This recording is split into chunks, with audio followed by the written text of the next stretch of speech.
Sure. Who was that? That was Zoom. Okay. And you also have You've all gotten a copy of today's agenda. May we have an approval of today's agenda? I so moved. Thank you, thank you. How about the minutes? May we also have a, Make a motion Approval to of the approve the minutes. thank you, I'm second? gonna ask, please, if we can, because the microphone picks up all of the chatter, and Judy, the microphone picks up all the chatter. I'm not directing that at you, but I heard other folks chattering, and all I lots of heard bags. crinkle. Yeah. So, please, let's, if we can just keep, the background noise to me. Thank you. Okay, let's move into the meat of this.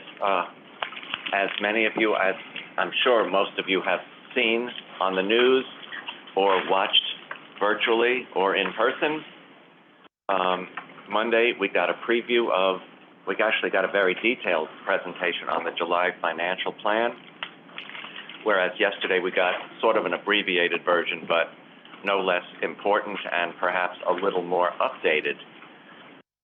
Things are not panning out as the original McKinsey, which was done in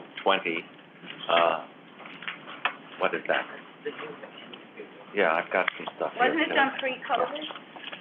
No. It was done mid-COVID, and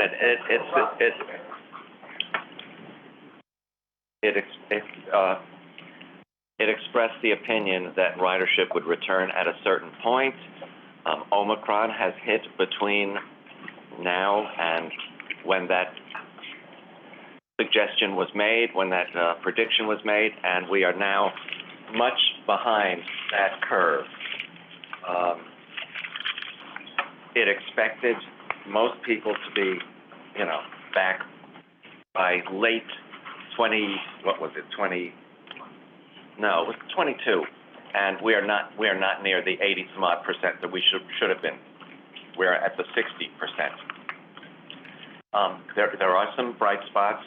Nights and weekends are higher, and commuter rails are doing much better than was predicted. Did you want to add something, Sharon? 20% of that is fare jumpers. Oh, well, yeah. That's going to, fare evasion has absolutely figured into these estimates. In any event, we were going between COVID relief, infrastructure plan, and ARPA monies. We have federal funds that would have taken us through 25. Now they're going to be used up in 24. And this presents all kinds of scenarios, problems. There's a great chart that was put out in this plan. I guess we can send it to everybody because it's a matter of record. It's on the MP website. It's okay if you choose to do that. It shows how we will be $2.6 billion behind the eight ball by the time. Well, we've got to do something. There's just no doubt about that. Federal aid is going to cover us through 24, and there's $2.6 billion in 26 deficit. Now, Chief Financial Officer Willens made some suggestions yesterday. One of those is, which would have the federal dollars last longer, is to pay things off earlier than we are talking about and to make some efficiencies. When he's talking about these efficiencies, he's not talking about service cuts. He's talking about efficiencies in the various departments. He thinks, and we will be hearing more about this, if we make some pay downs on various things, we can make the federal dollars last longer. However, the real impetus of yesterday's presentation is we need to have transportation treated as an essential service like police, fire, and sanitation and be funded as such. Board member and TWU President Samuelson said he's been talking to the federal. He was in Washington last week. He was talking to some elected officials. He is hopeful that there can be some federal transit support. Obviously, Jano, our chairman, is talking to Governor Hochul and talking to state legislators about getting state support. But we cannot keep lurching from crisis to crisis every few years. It's bad for riders, and it's bad for the employees, and it's really bad for the economy. We can't do this. There are some changes that are going to be suggested for the capital program as a result of where we are in ridership. It's not being lessened, it's being changed for some efficiencies. In other words, state of good repair is now taking precedence over getting more capacity, because the capacity is not an issue at the moment. Although I've seen plenty of standing room only trains on nights and weekends, so people are electing to choose the system.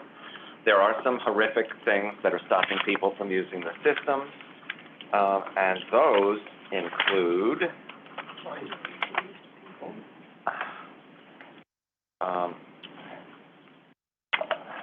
well, the biggest thing that's affecting us is the shift to at-home work. It hasn't come back yet, and people are electing. That's why Mondays are nothing like they used to be. Mondays are a sort of slack in the system, and Fridays sort of. So people are, if they're choosing to come back to work, they may be working a couple or 3 days a week, Tuesday, Wednesday, and Thursday perhaps. But Fridays and Mondays are light. Employment levels are sort of stagnant or slightly below what we expected they would be at this time. There are fewer non-work trips. People are buying things from home. They're even doing medical checkups and tests from home. You can do that now. So there are fewer non-work trips in that regard. Although I find it really interesting that nights and weekends, when people want to get out and do things, they are using the system. Fare evasion, as Sharon mentioned, and which I've been harping on, and which there was a task force set up, of which Lisa is a member. Fare evasion is out of control. 1 in every 3 bus riders, and probably 1 in every 2 on select buses. And then the subways, I think it's like 1 in 6 riders is not paying. We've all seen families sending children under the turnstiles to open the slam gates. People slipping through the turnstiles. I mean, it's almost like you're a jerk if you pay now. It's like the thing to do. And hopefully this task force will come up with ways. When Andy Byford was here, we were still talking then about changing the fare control and fare entry system, because it's a sieve the way it is right now. We have to get and obviously some of the folks committing crimes, most of them did not pay their fare. So we've got to get a handle on this, and hopefully we will. But now they're saying midpoint, if we use not the best case or worst case, but the midpoint, which is what MTA uses, and what McKinsey actually used at some point, predicted to be 80% of pre-COVID ridership by the end of 26. So that's a lot of lost revenue, and the revenue has to be made up somehow. There are fare hikes scheduled for 23 and 25. I am assuming at least one of those will go through. But if that just generates more fare evasion, I don't know that does anything. The fares have been frozen for like 5 years now, and we are certainly scheduled for a fare hike, if not past schedules. But these are the things that we are dealing with now. I expect to hear further about the earlier payoffs and some of the efficiencies. One of the efficiencies that is being discussed, and it was approved actually in the capital program, is more state of good repair. So you probably heard about the concourse line being rebuilt. I'm sure you've heard about it, Marisol. And as you're going to hear from President Davey today, he is a big fan of when you have a GO and you have trains diverted and service not happening, that you do as much as you can, meaning structural, paint, cleaning, all those kinds of things, as long as you're diverting people away. As far as CBTC installation on the Lex line, which was hyped a few years ago and we've all thought was coming, that is now on hold for a variety of reasons. One, the Second Avenue line has relieved some of the congestion on the Lex line, but also the new A division cars are way off in the future, and they do not want to spend the money retrofitting the 142s with CBTC. So that is off, but state of good repair things are on, and the J Street interlocking is one of those things, and that is way overdue in being updated. because the A's, the C's, and the F's all converge there, and there are delays, endless delays. So there are things like that going on, and CBTC installation will go forward on the 6th Avenue line, which I've been harping on, how ridiculous it was that, for instance, in the case of the F train, you had CBTC on Queens Boulevard and you had it on Culver, but you didn't have it in the middle in Manhattan, which means all of those sped up trains would have caught up to the other ones into the non-CBTC territory. So that was a little ridiculous, And so. a quick question. Yeah. Is CBCT considered operating or capital? Capital. It is capital, so that means It's an upgrade to the signal system. No, that means that there could be money coming in if we get congestion pricing. I know we're gonna talk about that. Yeah. But CBCT is considered capital. CBTC. CBTC, yeah, what, all those alphabets. That's capital. That's upgrades. That's new signals. Okay, I just wanted to make sure because. Yeah, absolutely. So. No, that doesn't bring in revenue, but congestion pricing will, absolutely. As far as the ridership update,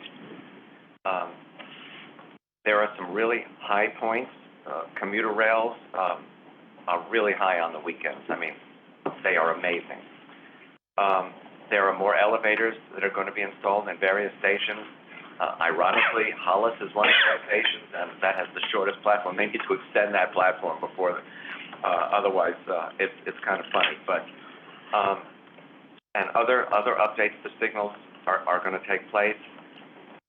But ridership is high on weekends when discretionary travel. People want to get out. They want to do things. I can only imagine how busy the 7 line was the last 2 nights with the subway series, which is great.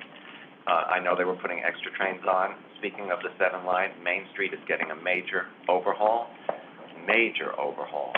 God. Yeah. Mm-hmm. That station is, wow. About time. And the busway has been cut back a little bit so the businesses can get deliveries and everything. No, the businesses stop complaining.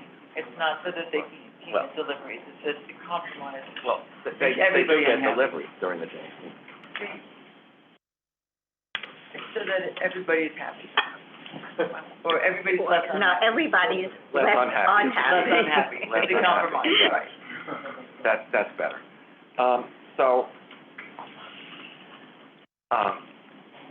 Another big announcement yesterday was the formation of the Traffic Mobility Review Board, or TMRB. This is the group that will decide the fees, the exemptions, the time of day congestion fees will be in place, the level of fee depending on the type of vehicle,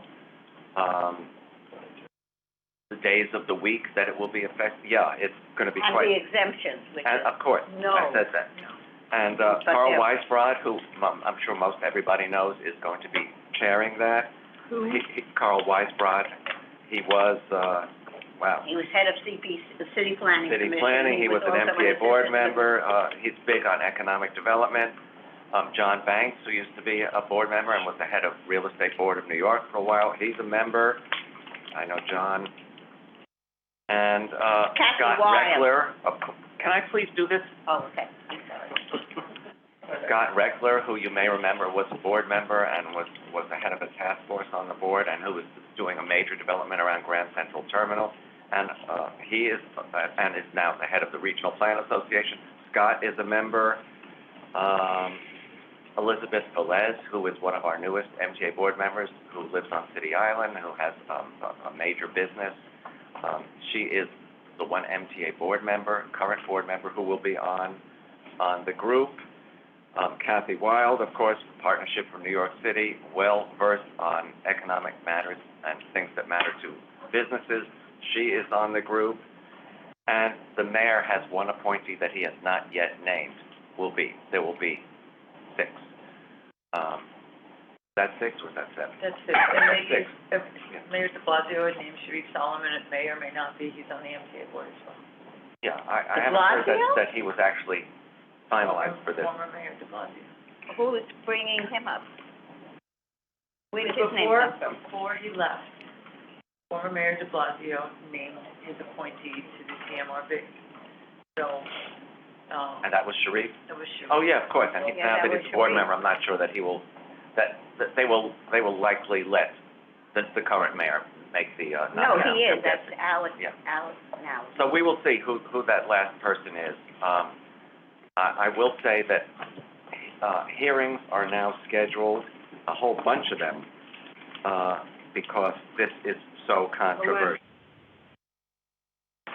The 25th. August 25th, August 27th, 28th, 29th, 30th, and 31st. These are virtual. These are virtual. But the report's gonna be out on August 10th. They're anticipating that the environmental assessment. Will be out anticipated will be released. Anticipated, yes. August 10th. I'm gonna plug and say that we're gonna ask people from all of our councils to speak in support of congestion pricing, as we did during the last go-around. There have been some changes from what we understand that have been made in response to, the input that was received at, during this last round of hearings. I don't know what they are yet. Well, nobody But, does. because we haven't seen the EA, but they did listen to the thousands of comments that they received, and so they took those into consideration.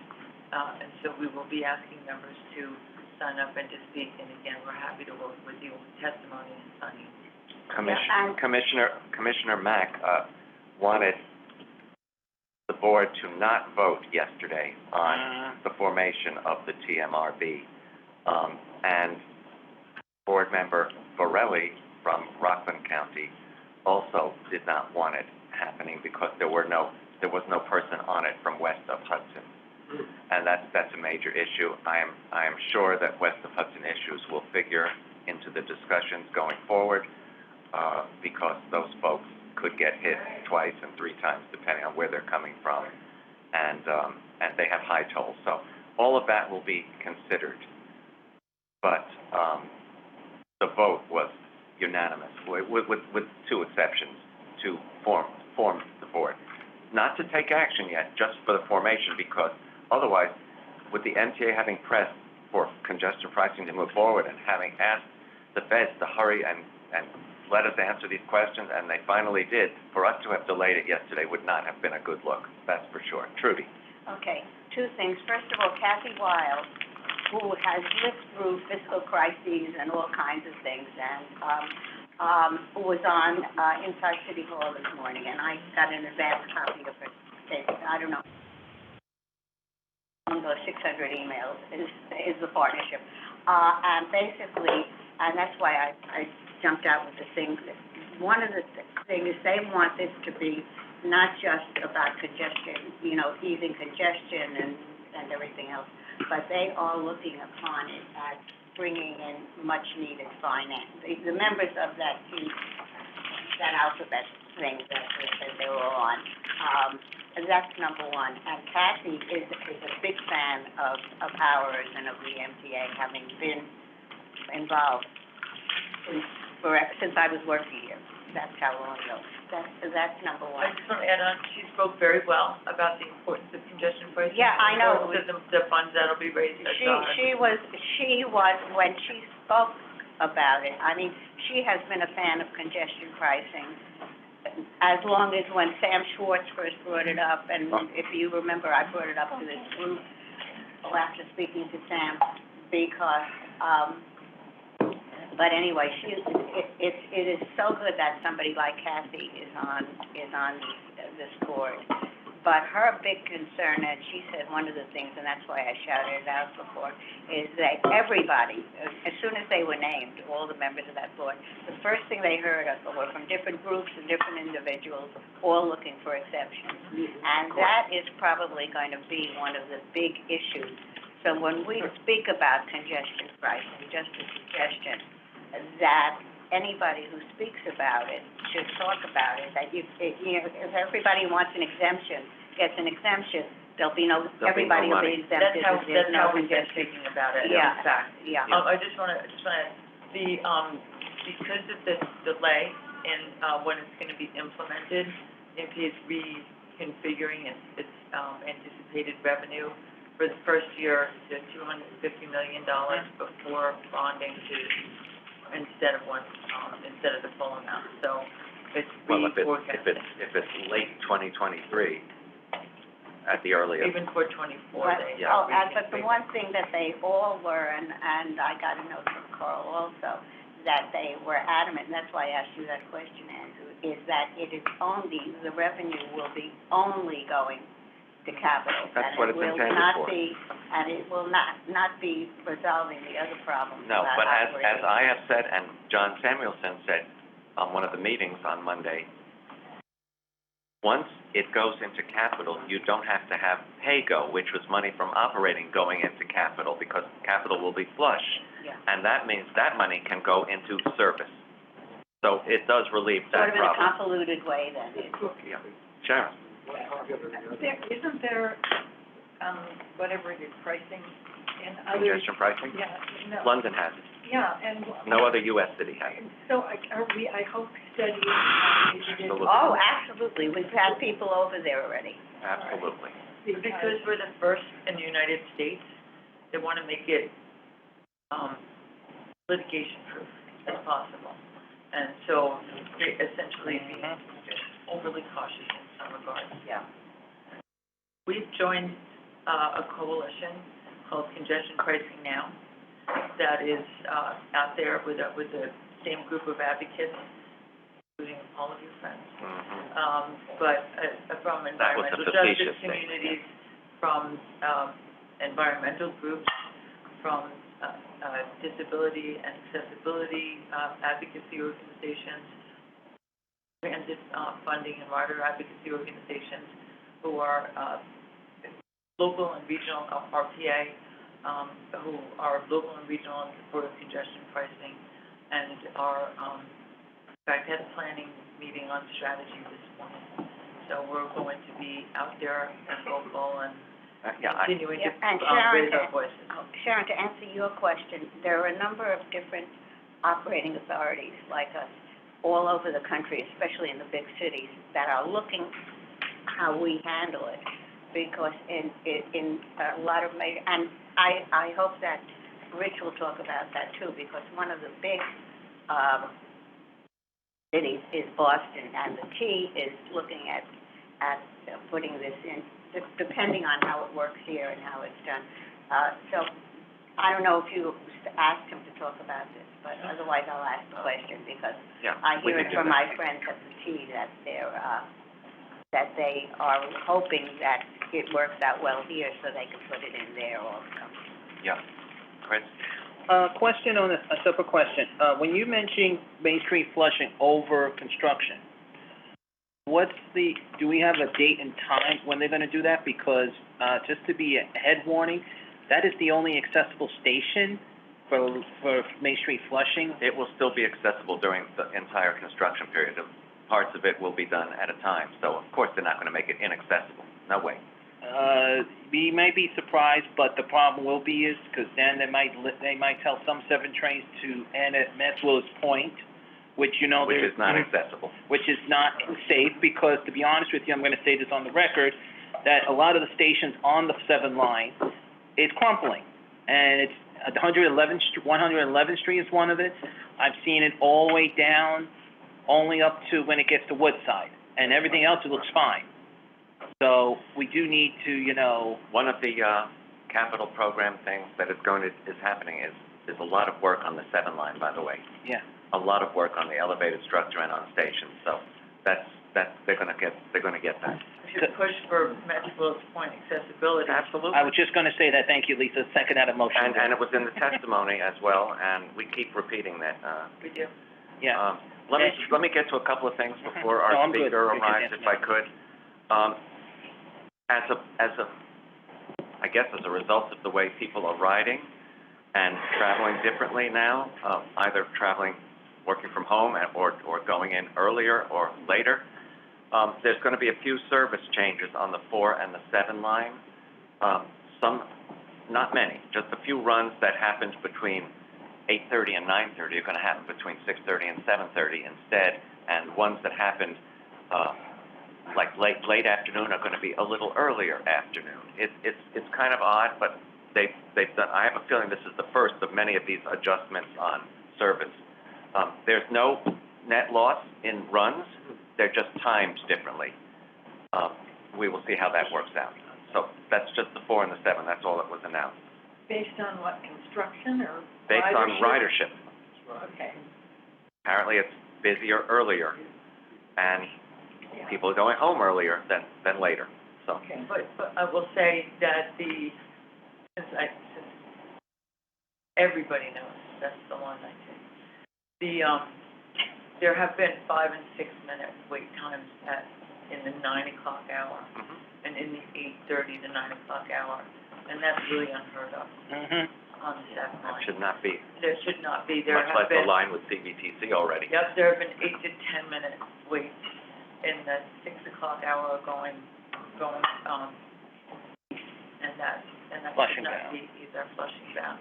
And that should not be, and I don't know if that's operator shortage, or what, but or if it's, or my conspiracy theory here, if it's already a shift in scheduling changes, to sort of be adaptive to, well, people don't take these trains anyway, because people are taking them in the train, and They are platforms taking are them. crowded. Well, the best part about what I just said is there's no net loss in runs. It's just retimed runs. If there was a net loss in runs, that would be a labor issue and another issue. It actually saves the crew. Sorry? It actually saves the crew and saves them a bit of money. It does save a crew, So I but don't understand that doesn't why. mean they're gonna be laid off, they're just gonna be, hey, Q. Don't mind me, I figured I'd just come in person. Sure, great. Sure, great. Thank you. You know you're on the train. Connecting to the 7 and the W, and there are huge gaps. In the weekends, there are 15-minute waits, and Well, the W doesn't run on weekends. I know, and because of that partly, the end just backs up, Mm-hmm. and massively crowded. Yes, and we've talked about, and I think they did rebuild Ditmars to allow a better storage of trains and easier, they No, didn't they did finish not, that yet? Andrew. I can tell you they're still Okay, they delayed didn't. because there's a waiting time It's still. okay, that will solve that problem. I don't know what we're waiting for on that, but, that was one of the lines that was, gonna get CBTC. I don't know why, since the Broadway line is really not. They've been doing track replacements. Yeah, but then what would have happened when you hit Lexington? Bingo, all bets are off. Yeah. If you don't do the Broadway line. Yes, And- Marisol. Oh, look at that, I sorry, have a Mel. question, with the new ferries that are come online, and have they seen an increase the ridership on there? The fare capping model is popular. Is that the reason why there's some reduction in the ridership on the train? Or even What do you mean? some changes on the, I see that a lot of people might be taking more the ferry and more the express bus rather than the train. Right. There's been deals on fare capping and, unlimited, you can get a weekly now without having to lay out the cost of a weekly, and that's proven very popular. I just wondered if that, because I know that there's a lot more people using the ferry. And for a whole. Ferry doesn't give you a transfer to anything. You have to be going from ferry landing to ferry landing to make that work for you without having to pay another fare. Within a period of time, Right. and Mhm. can't tell anybody. I just wondered if that had an impact on the ridership, because I know that there's a lot more people that are either on the express buses or on the ferries, and then just making their way, whether they're walking to where their final destination is. Some of it is fear of the subway and what's happening, and as I've said to quite a few people, I'm not gonna let a few creeps keep me from utilizing the greatest mass transit system in North America. I'm just not. Second that. But there has been, the city, down NYC did a look at walking and biking and other, modes, to see sort of a mode shift. Yeah, I think so. I think they And have. the last thing I wanna do before our speaker arrives, is, you may have seen the transit wireless expansion that will take place. I mean, it sounds great, and I'm all for everybody having internet access in the tunnels, but the way people are screaming now in the stations, now means we're gonna have to screaming in the tunnels too. But, no, it's great, it's a great deal for the MTA. The expansion is virtually cost-free for the MTA. Transit Wireless is laying it all out, and it's going to be an excellent deal. And, for those that must have, access and/or phone service throughout the system, it also is gonna improve Wi-Fi service on above-ground stations. So, it's not happening right away, it's a long-term project. It's gonna be in 10 years anyway, but, it's gonna be done in increments. but it's a great deal for the MTA. Yes, Sharon? Because I've had police who are loitering outside of the station, saying that they aren't down in the station because they don't have signals. Stations have it, the tunnels I don't. know that you're mentioning. Interesting. So that is largely my report. Of course, the really, really, really sad note is this is Brad's last meeting. If we let them go. Well, we all want to express such, thanks for all you have done for us. You've done such great work on our Freedom Ticket proposal. Hopefully your legacy it will come into effect. And, all the new Penn Access Bronx stations, all the Long Island Era Queen stations will be Freedom Ticket ready and usable. If you've got a $60 weekly ticket, which gives you all commuter rail, all bus, and all subway, there was no reason to use any other form of transportation. That's just such a great deal, and I would love to see it in all the boroughs. And I know you would. And it's been a pleasure working with you 9 years, and best of luck in San Diego. I heard from Sheila yesterday. Yeah. Dinesh? Yeah. Oh. After my testimony, she's like, wait, you're leaving? But yeah, it's a very hard decision that I had to make. I mean, I've been here I'm for sure 9 it's great years. also for you. Yes, Yeah. and, you know, thank you to everyone, Lisa, Andrew, Bert, Trudy, Chris, Deborah, Stuart, Marisol, Shaul, Sharon, everybody on Zoom. And even, you know, TCAC staff members from those past, William Henderson, Ellen Shannon, Carol Cafiero, Deborah Morrison, Angela Bellisio, so many people, like, it really takes a village. Ellen. And yeah, I said Ellen, oh gosh, yeah, she's in He there. wouldn't skip Oh, Ellen. I wouldn't skip Ellen. Him, Skip Ellen, oh my But God. it really takes a village to make something like Freedom Ticket happen, so I couldn't have done that without all of you, and it was Andrew's vision, and I just basically unpacked that with all of you and made that actually happen, and hopefully it does get expanded. And Yeah, I think it's a great deal. I think it'll get people on board. And once you've used it in the boroughs, it will encourage you to take a ride on a weekend on the Long Island or Metro North, up into the valleys, out into the beaches, who knows? I think it's a really great advertising scheme as well. So yeah. we want people in the system, and I don't think it's a money loser, as Atlantic Ticket has proven. Yeah. It fills empty seats with Yeah. fare paying. Is the one-way ticket the same as a gallon of gas? Yeah, pretty Yeah. much, yeah. Yeah. But Well, yeah. that's coming down, but, wow. But hopefully it gets expanded, and again, as I said in my email to everybody, if you're ever in San Diego, you better give me a shout. Well, it's a good We'll go hang out, excuse. have fish tacos on the beach. And Fish tacos. No, but it's a So- good excuse to go to San Diego, Yes. because they have the best zoo Yes, they do. in They the do whole, have a great as I zoo. told you, I've been there once, and now that I have reason to go to San Trudy. Diego again. Before our speaker comes, you were going to give an update on congestion pricing. See if anybody wants to say anything about Brad. Oh, Brad, sure, sure. Yeah, we can get back to that. Oh. Well, then, let me Chris. just say that Chris. besides the zoo, and your accomplishments that, like Freedom Ticket and everything else, it has just been, for me, who has worked with so many different assistants, and the reason I brought up Ellen is because she asked me to say for her, so I'm saying this for Ellen Shannon, that of all the people that she's worked with, and I said, well, I'm going to say it for me also, that you have been so special. Maybe it's the Jewish mother in both of us, or whatever it is, but it has just been a joy for Ellen, for me, and I think I speak for a lot of other people also. Thank you, I appreciate it. So we will miss you, but expect me in San Diego. Oh, yeah, and I'll pop into I don't meetings know every if now that's and then. I positive know or we're gonna have to negative. put a pin in Yeah. it, because Okay. that's the Okay. chair. Hello, everybody, sorry about that. That's all right. No, there is no problem.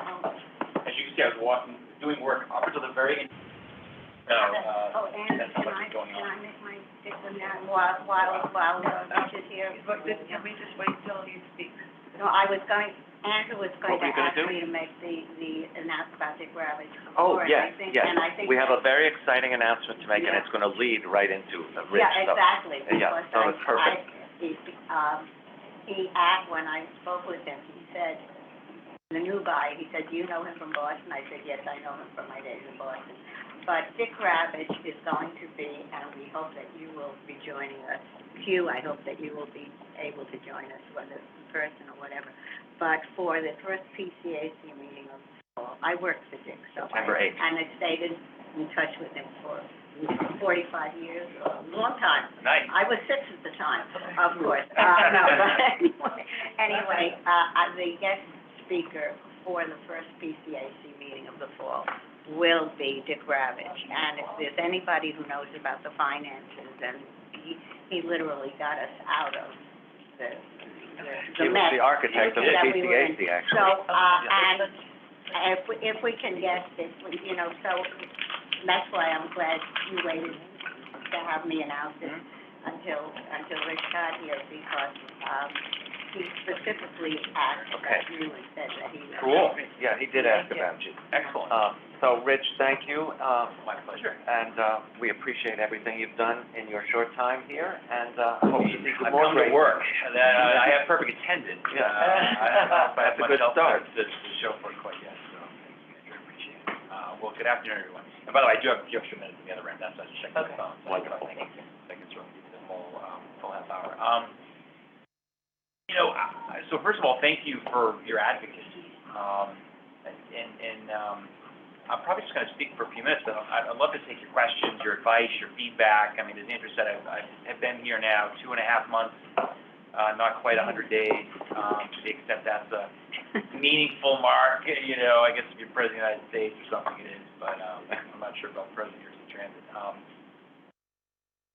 So a few things. I mean, one, I'm really, really excited to be here. I told folks in my professional career that I thought the best job I would ever have was running the MBTA in Boston, and I am convinced that the best job I will ever have is the one I currently have right now, being President of NYCTRC Transit. It's an amazing place, lots of challenges, no doubt, lots of ways we can improve, no doubt, and I want to hear about that. But at its core, I've probably met, no exaggeration now, a few hundred, if not up to 1,000 employees, because I'm on the system every day, including weekends. And I've been out just listening and observing, and the family feeling here is something I've just never experienced before. And, having run the T, having run commuter rail there in Boston, mascot, Olympic effort, a few other, I've been in some other places in my career, but the vast majority of people come to work every day with the MTA patch on their, on their chest or on their arm, and they want to do good on your behalf. I have no doubt about that, none. Sometimes they need some motivation, sometimes they need better tools and training, sometimes they need new direction, or sometimes they just need to be empowered by the way to do their work. So that's where me and the management team come in. So I'm really excited to be here, first and foremost, and really appreciative of the opportunity. That's one. Two is maybe a little bit about me and how I sort of manage and think about managing. I've told folks that there are sort of three core, I think, maybe quotes of how I see the way to manage an operation like this. One is tell me what I need to know, not what you think I want to hear. I say that to all of our employees. And they're repeating that back to me, by the way, in emails they send me, or in fact, I just heard from the GSM yesterday, who said, in the vein of telling you what you need to know, here are some observations at my station location, which is great, because that's what I want. When I'm out and about, I don't have the station spiffed up in advance. Most people don't know I'm coming, because I need to see, the work environment, the customer environment in the way you all experience it and my employees experience it, because in that way, it's the only way I'm going to learn about how we do this. That's one. The second is manage with evidence, not by anecdote, and so really pushing us to be data-driven, really looking at analysis and analytics, and just driving the management ruthlessly on how we are doing from an operation perspective. And there's a little bit, and you've seen me, talk about the customer satisfaction, I hope. Are we saying that customer satisfaction, your satisfaction, is more so, because some of the metrics can be deceiving, right? So, for example, on-time performance for Subway, which, we don't have a published schedule. So, on-time performance is a little useless in that regard. You all expect to be waiting a certain amount of time at the platform and then you probably generally know that it takes, 18 minutes from Grand Central down to Bowling Green on the 4-5 if things are running reasonably well, right? And that's how you're measuring or providing your satisfaction. They're really pushing us to put customer satisfaction first. I mean, this is a bit of a joke, but I also said, like, you could run 100% on time performance, but if we punched every customer in the face, my guess is satisfaction would be pretty low. But if we were just looking at on-time performance, we wouldn't know that, right? It's an exaggeration to your point. So, making sure that we're focused on that evidence. And the last one is, ignorance is no longer bliss. So what do I mean by that? I mean, ask questions, question each other in a respectful way. I think often in transit environments, not just here at MTA, but there tends to be a command and control environment. Yes, yes ma'am, yes sir.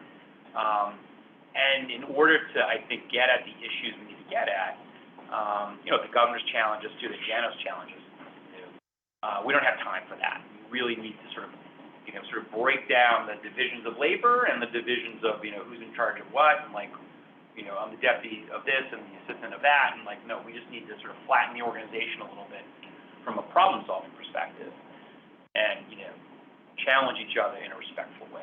So that's sort of my management philosophy. And then I think the core places where you're all familiar, I think, with Janos sort of 7. Is that punching everyone in the face part of your management? No, it's not. No, absolutely not. No, that would be bad.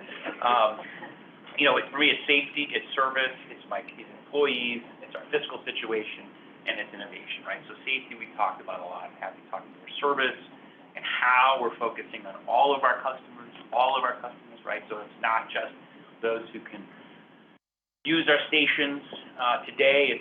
We're the stations, we want to make them accessible tomorrow. It's our paratransit, obviously, and Access-a-Ride, but it's making sure that all of our customers are being served fully and well. Our people, there are so many, I think, good programs and things that have been cut over time because someone retired, there was a budget, cut or this or that. Like, we haven't done an after rodeo in a few years. I don't know if folks know what that is, but that's like sort of marquee event in this industry where, bus operators compete against one another to be, the safest operator or like the mechanic, and then you send your best to go compete against the rest of the country. We're going to do that, right? But there's stuff like that for our people. Our fiscal situation obviously is no mystery to anybody in this room, for sure.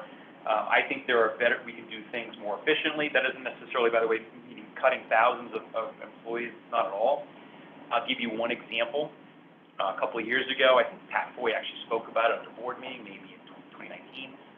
Through the Transit Tech Challenge, we worked with a company to help us install AI, so artificial intelligence, on our 200 of our buses to see could we predict before a bus failed that it would fail.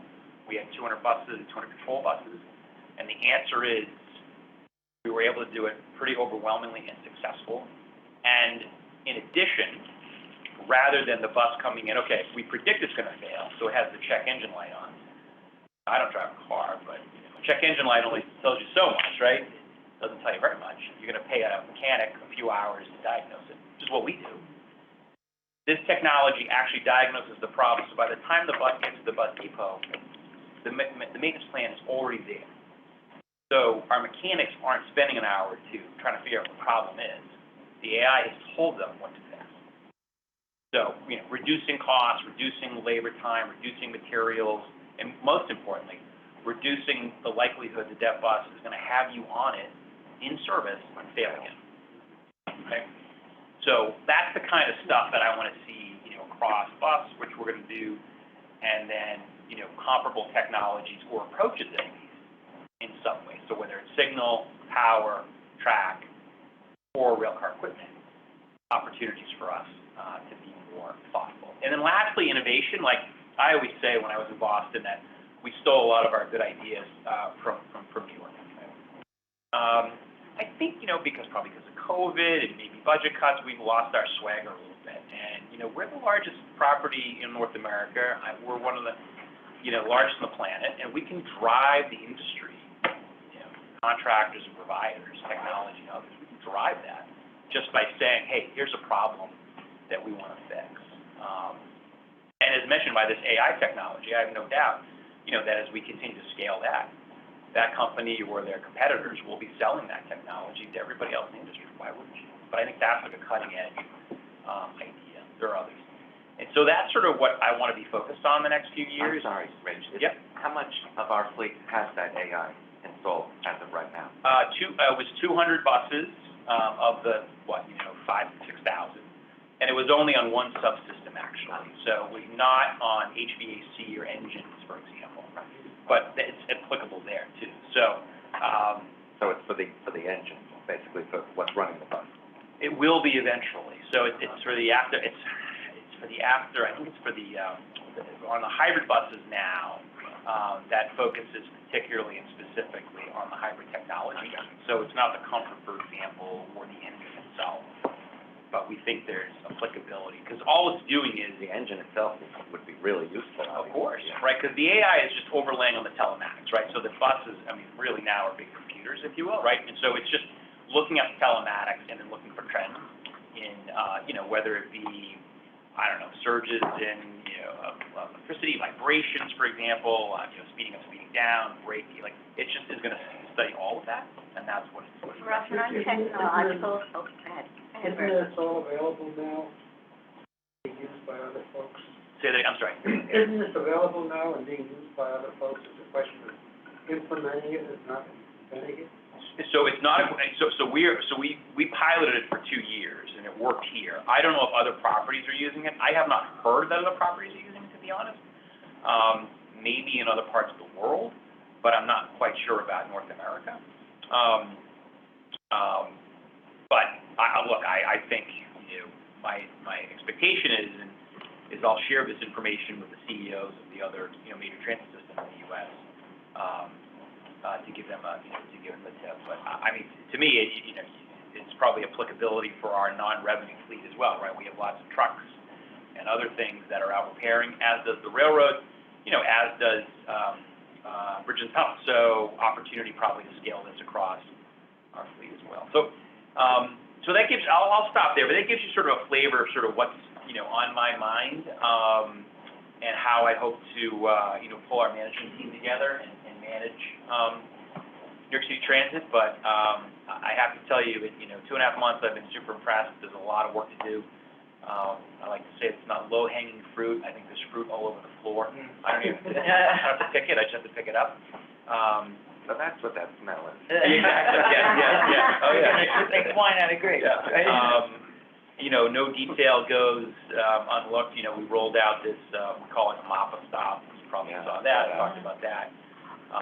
But there's exactly right. No, and with a lot of stops we need to do. So a lot of work to do, but I'm really excited.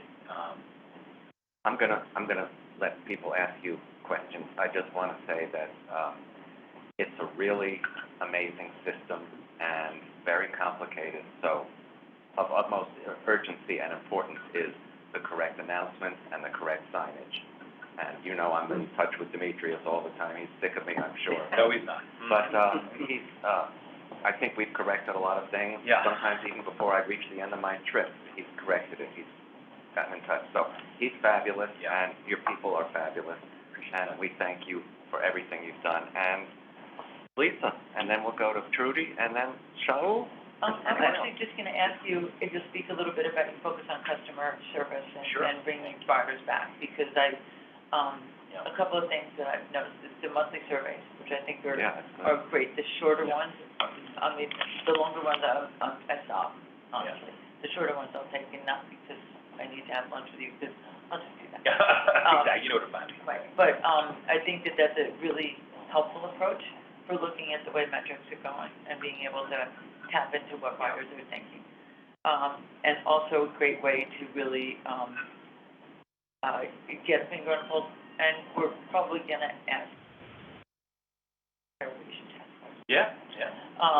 But the safety issue is obviously on top of mind for people. So maybe you can talk about your approach to customer service, and that is top of mind, and because of the 3 top items that came out of the most recent survey, which everybody here may not be most aware of. Yeah, sure. Just to how you're looking to address that. Yeah, sure. question. I mean, again, in my experience, I think transit systems, particularly North America, tend to, measure, and Andrew, you've been on the board a long time, you see the performance metrics and sort of on-time performance, which, again, for a system that doesn't publish a schedule, I've also told my team, like, if the first train out is 6 minutes, if on-time performance is measured as getting to the end destination within 5 minutes, and the first train out is 6 minutes late, which makes every other train 6 minutes late throughout the day, you could have 0 on-time performance, but 100% customer satisfaction, right? Because your train wasn't late. You thought you were going to wait no more than 4 minutes, and that's the headway we were running, and you got on the train and it was moving. So that's why understanding customer satisfaction is so important. And so, the Sarah Meyer's team, and now Shiva's team, does a very deep dive biannual survey, by line, by borough, by bus route, time of day. So we'll get real good data. It's actually, they finished that, I think, a few weeks ago, and they're punching the numbers. So we'll have some really good granular data on how we're doing on the A versus the 7 versus, go down the list. And that's important because we will get people's both, sort of perception and feeling about safety by station. So not just by line or by time of day or by borough. That's only somewhat helpful. But knowing where, people are rating our stations worse from a cleanliness perspective, from a safety perspective, from a customer friendliness perspective, what are our fare vending machines working in these stations, et cetera. So that's super important. The monthlies is more of a pulse check, to your point. Shorter, but just to, like, are we moving in the right direction, or is there something happening that we're missing out in the system that every 6 months is just not enough to hear what's going on? And we tend to get about more like, 1,500, 2,000 participants for subway and bus. Paratransit is a little tougher because the sample size can be a bit challenging, but we're looking at that one. Obviously, we're getting customer feedback from paratransit, but we're looking at that as well. That's the philosophy, and then we have now a weekly KPI meeting in transit, so subway, bus, and paratransit, and we go over various performance metrics. We start with customer satisfaction, and then we'll talk about either special projects we're working on, like on the A, for example, we've been looking at terminal operations and improving and making sure trains are essentially leaving on time. We're also experimenting in the crew rooms, having screens up, so they know what train set is theirs next. Well, we can talk about that offline or whatever, but Yeah. I have been involved with that. Yeah. That was quite a thing to get people to. Change is hard. Habits suddenly for get consumers, right? Their tokens, do not have their tokens in their pockets. I was the guy at the T who finally stopped, accepting tokens. And I do remember a few ex-T employees coming up with buckets of tokens to cash them in, and we're like, that might be a little suspicious. But change is hard. That's why, Change is hard. Angela, am I next? Yes, you are. Oh, okay. I knew you when you were at the T. You didn't know me. I'm sorry. I knew you So because I owe you a refund or an apology or something. I went to college in Massachusetts. Actually, Sharon and I, both coming from what was a wonderful small women's college, and then it went co-ed, but that's another whole story. We both went to Wheaton. And I was on the board at Wheaton, so whenever I got up to Boston, my friends from the T, would invite me to just kind of sit quietly, which I actually can do sometimes, at your board meetings. And that's why I know some of the things that you did at the T, and I'm so happy that you're putting some of them into progress again. And if you could talk a little more, because I know you did this up in Boston, which is what you are doing now about going out and actually visiting and making these pop-up appearances at stations or whatever, because I know that people coming back to me and saying, well, it's about time that somebody actually came out to us. But if you could talk a little more about that. And then also something that you just brought up, used to be when I was working here a long time ago, and that's the interaction with APTA, because we haven't had that in a while. APTA is the American Public Transit Association. And the fact that you're talking about bringing back the rodeos and other things, if you could talk a little more why you are doing that and what you see going on, so, for both of those. I mean, so, on the question of, getting out, there are really probably two reasons why we're doing that. We've been out to 2 stations, and we're gonna try to go out every, the next one will be in Brooklyn in August. Yeah, look, most customers they got a train to catch, and they're trying to get home, they're trying to do whatever they're doing, so most folks don't stop, which is totally fine, that's what you expect.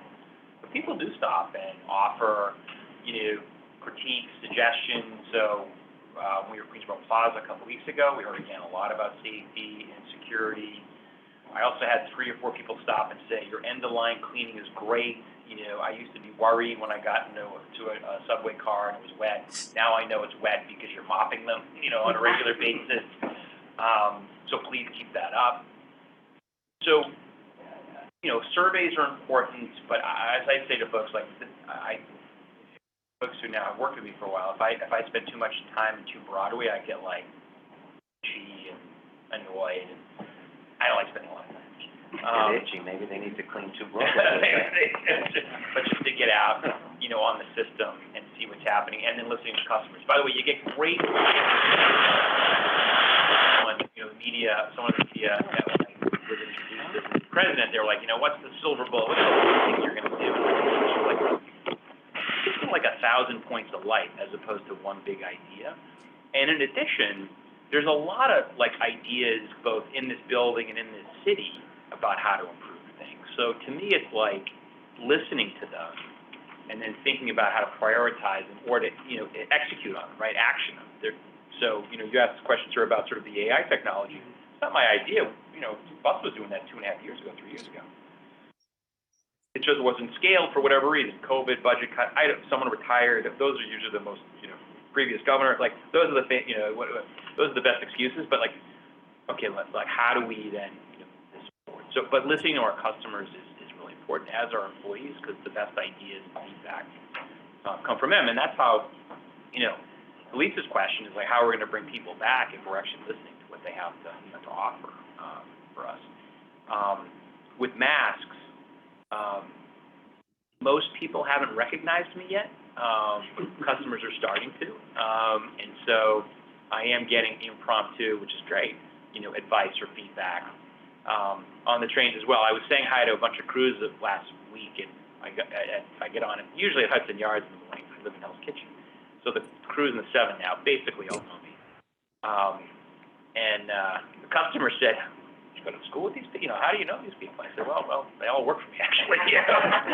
Oh, and had a nice conversation. You would be surprised the effect that has had. Maybe because a lot of people identify me with the MTA going too far back. Yeah. But I get phone calls, especially when some of your visits have been covered by the media, and they know about it. And people call me and say, "Is this guy for real? Is he really? Does he really care?" He's got really limited time, so I have to move on. Oh, yeah. Well, could you talk about APTA for a minute? Sure. So just quickly after, so I firmly believe that we, because we're the largest in the country, we need to be active in the industry. We have a lot to offer. Frankly, I think we have a lot to learn. And so, my goal is to do that. I would also say this, too, is I've been talking to the CEOs of the largest transit agencies the last few weeks, so Stephanie Wiggins in Los Angeles, Randy Clark, the new guy in WMATA, Kevin, of course, across the river, and said, I want to convene on a regular basis a call among us, just 10 or 12 of us, which we're going to stand up. It'll be, sort of off the record, but a way for us to exchange information, because I don't think we do that enough in this business. I didn't do that when I was the T. I sort of reflected back, and that's a miss that I had. I should have, reached out to other CEOs in the industry. Look, and as you also know, the fiscal cliff that we're going to experience is not just ours. It's not a New York problem. And so, being able to, I think, to talk to our colleagues around the country who care deeply about public transit, public transportation, can help us maybe make some cases in Washington. Andrew, go ahead, please. Yeah, Sharon, and then Chris. Stuart, you have a question? Suggestion. I am, please. I take the bus often to Boston and Washington, and all the buses congregate around Port Authority. Yep. And about a third of the ride from Boston is getting from the city limits of New York City into there. Yep. And if you and Rich Cotton could possibly have a discussion about having some kind of a terminal where they could drop us near the subway, so we could get off Yep. the bus and take the subway in instead of going through all those red lights, Yep. red lights. Sure. I have a senior T Metro card. You have a senior MBTA card? Yeah, it needs to be renewed. Well, if I were, yeah, I'd be demanding an ID first, and then senior. Yeah. See your ID. Sure. I literally live up 2 blocks from the Port Authority bus terminal. So I have a sense for all of the, choreography, particularly in the evening that New Jersey Transit goes through. It is actually, I have to give them credit, it's pretty extraordinary how many people they move in a pretty efficient way. But this is like bus, But yeah. bus, all of the Yeah. extra buses. Sure. And Amtrak will be asking you why you're not taking the Amtrak. And I would also. I can call Rick, but Stephen Gardner's gonna call me and wonder why you're not taking Amtrak, so, he's also a good friend, they're doing stuff. I'm sorry, so. So Chris, you're. Yes, I'm sorry. Rich, first of all, just wanted to say it's good to see you again. Yes, sir. We've been bumping into so many places. Richard, one thing I know, when you do come to Brooklyn, I hope you do get a chance to look at some of the stations. Yes. Because one of them is 7th Avenue on the B&Q that needs, A, the edges need to be replaced. Yep. B, major power wash. Yep. 3, some of the buses, as you're aware, there are some issues going on with the white line failing a little bit, because since we moved the white line closer Yep. to where the wheelchair area is, a lot of people are not, going past that. Yeah. And this is what I'm seeing on buses slowing down a little bit, and So would you say the white line's fading, is that what the problem is? that's one of them, you're correct. The other part is they're passing it, and the drivers are some drivers are telling them, you can't stand it, you'll have to move back, but they don't listen, so the driver has to go a slow speed, so Yep. we don't know if that person's gonna go near the door or attack the driver. Mm-hmm. So there is a. 7th Avenue, by the way, your home station? Which one? No. No, I'm Brooklyn, I'm Gravesend and Avenue U or Kings Highway. Got it, okay. But that one on, the B&Q and 7th Ave. I passed it because I used that one. Particularly bad, okay. Yeah, and also there's some RATs also on the platform there too. Stuart was next. Yeah, hi. So, I'm excited to hear that you're getting customer feedback, but you alluded to employee feedback. Yeah. And if you could share how you're going to elicit information from employees. We talked at a prior meeting about how important employee engagement is, because they know best and see things that maybe you don't see. Yeah, so great question. So, a few ways, and I think that we need to step it up a bit. So, I've been holding employee town halls, 2 already. One focused primarily on subway, which was virtual, about 200, 250 people dialed in. And then I was at Tuskegee Airmen Bus Depot last week for both an in-person and again video. Probably had, 75 sort of bus operators in the room, and another 160 people called in. And just, 10 or 15 minutes of me just kind of like saying, here's the vision, and then just taking questions. Unrehearsed, tough, not, not, and employees are saying the same thing, see, they're operators. I have to tell you, I am the real, I get very sort of passionate and emotional about this. I signed 5 operator assault letters this morning. Oh, my I'm God. sorry you were assaulted, this is terrible, here are some services that are available to you. I never did that in Boston, ever. And that's not because I was a mean guy, it's because it didn't happen. I think the pandemic, I think that, criminal justice is not my expertise, but there are a lot of challenges that are happening. And by the way, operator assaults are happening in other places, right? The Washington Post had a story a few weeks ago about this poor woman in Denver who was driving a bus, right? You've all written that. So again, it's not just about New York, but there's something that, so that's one way to get feedback for sure, is having these town halls. I also started yesterday inviting employees up for lunch. So once a month, I'm having about a dozen employees up to 30, just to have an hour lunch with me, just, you know, what's happening. It was a cross-section of employees, which is also great, right? So a little more intimate, be able to get to a little more detail. We need to do an employee survey. I've been working in chatting with, you know, HR, as you know, which does not report to me anymore, out of transformation. So working with our shared services colleagues to make that happen. There may be things that come out of these meetings that would help inform the survey questions. Exactly. Now, I'm told there were some employee surveys in the past. I haven't seen those yet, and so that might give us a baseline at least. Right. But we very much need to hear from our people. Lastly, the GSM program, I think, which Andy Biker started, right? So the Group Station Manager program, we've resurrected that. I meet with them now once a month, and not just the top brass, but all of them. There's a large boardroom on 30, so we fill that to find out what's happening in our station and, you know, environment, and what we can be doing, you know, better tools or you know, redistributing our wash crews, or we're trying out this gum removal machine, which is kind of cool. I want to buy like 1,000 of those. We have one. You know, so just like sort of like, again, getting that kind of granular feedback. The last one on employees is employee facilities, right? Some employee facilities are great and some are abysmal. Yeah. And I've said to the employees, I believe that is a direct reflection on our respect or disrespect of them. And so, in the capital plan, actually, obviously there's an amendment, but it's a huge capital plan, $55 billion, but it's about 150, I think $200 million in there for employee facilities. A lot of that's from transit. Andrew, right? And so, you know, advocating for ensuring that we're investing in our people. And a lot of it's maintenance and other things. But so I think those are a few things that we're working on. And then last, like the rodeos and, you know, encouraging, are there other ways that we can sort of build some morale? In Boston, the same thing happened, which is like budget cuts, this and that, in the newspapers would get all wild.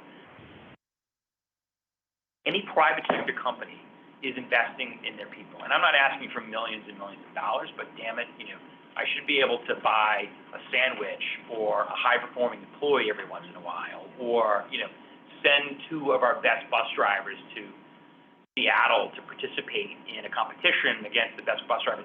This is not a lot of money. Like, our $2.7 billion fiscal cliff is not going to be solved by me, like, taking away sandwiches from people. It's just not, right? And in fact, the opposite happens, which is, you know, your employee morale dips. So I'm going to be a pretty staunch voice on ensuring that, you know, despite our budget issues, that we're still investing in everything. Thank you. Thank you. Excellent. Cheryl? Yeah, thank you so much for being here. Currently supplements are written weeks in advance, and therefore they can't use forecasted data at running time, interstations, whether it's lagging, which slows service. Yeah. Instead, increased running times are added as holes, as gas stations at the end of the line, and when there's too little running time, there are gaps in service, too much congestion at terminals. Have you looked at ways to improve the schedule running process, whether through increased staffing or automation? Yeah, it's a great question. So I think right now, so I haven't looked at it across the board yet, but I appreciate that feedback. What I've been really focused on the last couple of months is on weekend service and our GO process in particular, where I think that there's a lot that can be, you know, designed, right? So I think there are 3 things we're looking at there. One is, I don't know if I publicly announced this. Do we have media on the phone? No.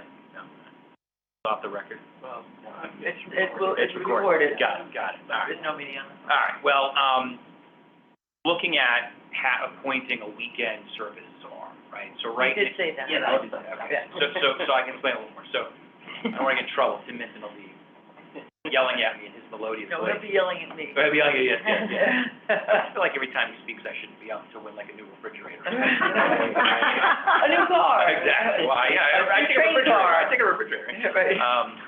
But so really looking at the weekend service, like I think we probably and our customers have tolerated, you know, poor service or not great service in the name of the construction work we have to do, which we have to do.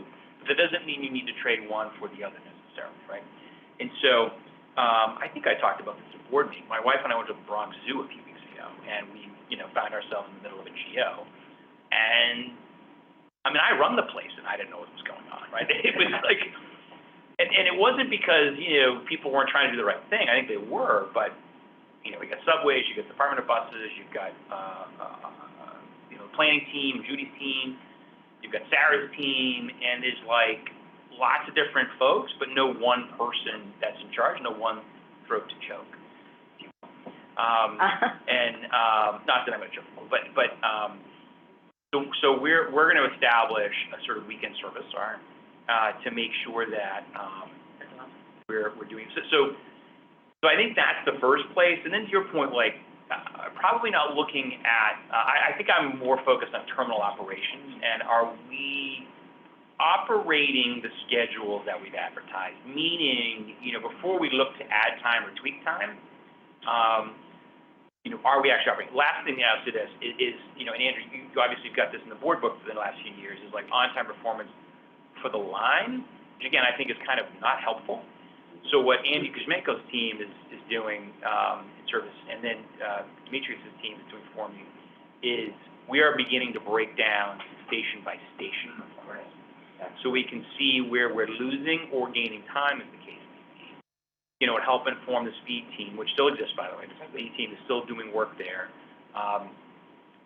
But, operating environment, speed restrictions, flagging, dirty mile-per-hour signs, switch timers that are slow. I mean, just go down the list. Are we losing or gaining time? And so I think those are a couple of. So I guess the answer to your question is we probably are doing what you're asking, but maybe in a different way, if that makes sense. What would be fabulous for weekends would be, and I think we have the technology, is if all signage and all maps that are shown are weekend maps when it's the weekend, and weekdays when it's not, because you cannot imagine how many people I had to give.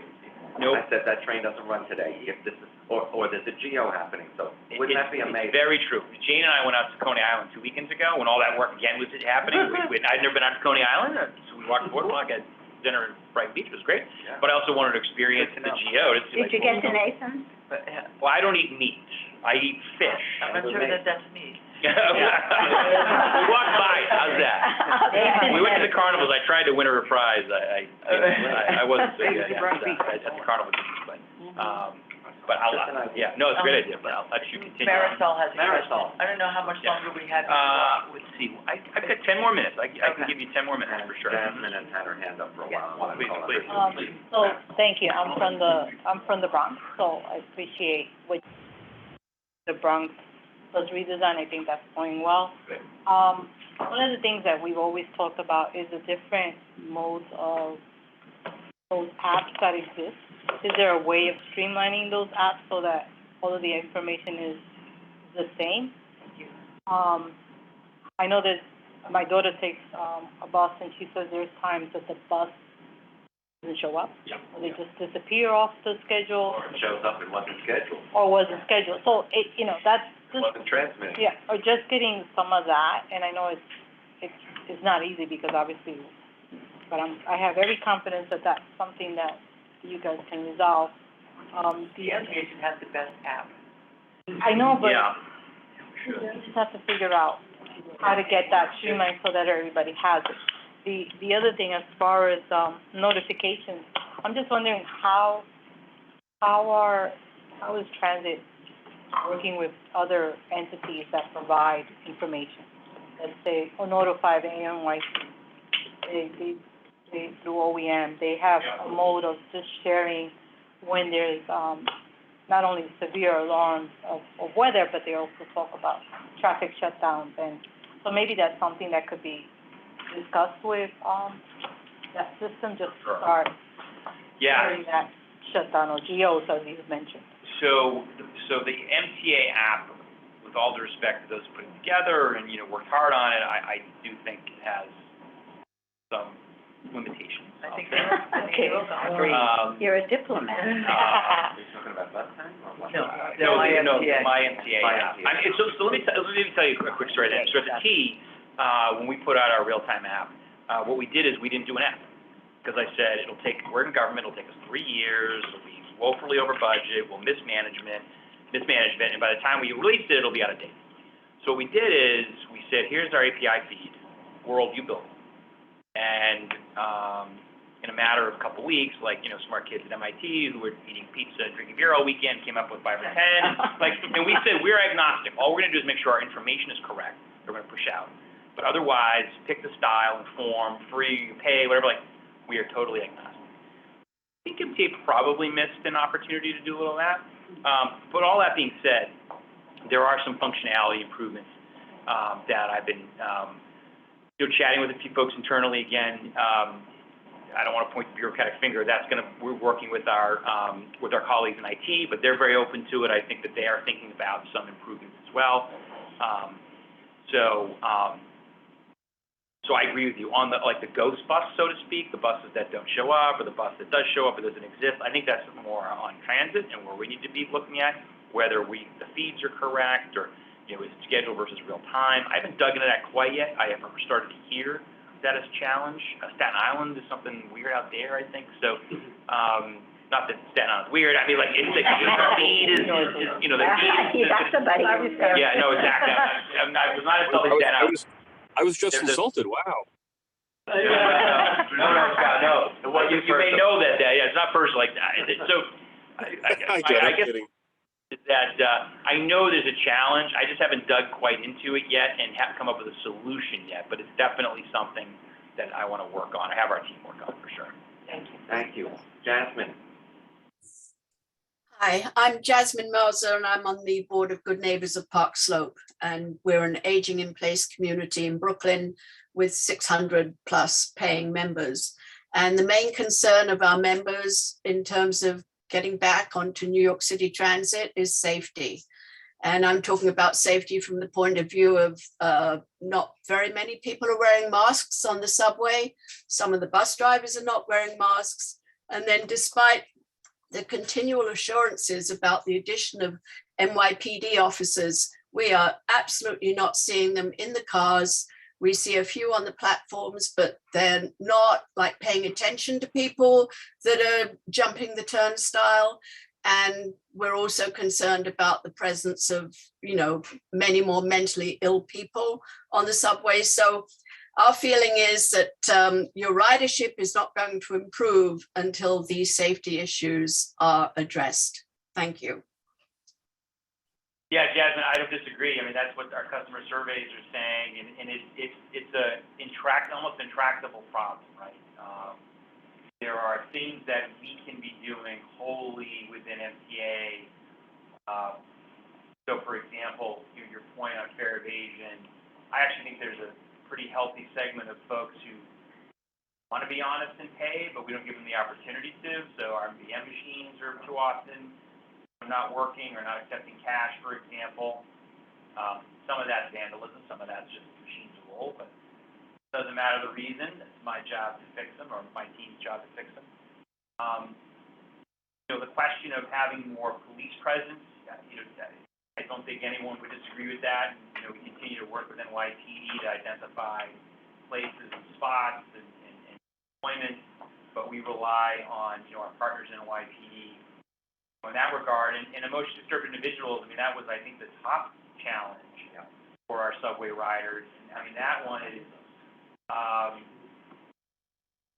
that just requires a lot of folks to work on, right? And that's social services, that's probably a bit of the criminal justice system, and I don't want to criminalize mental health, right? Police often are asked to be the sort of front line to address emotional, issues, and is that correct from a societal perspective?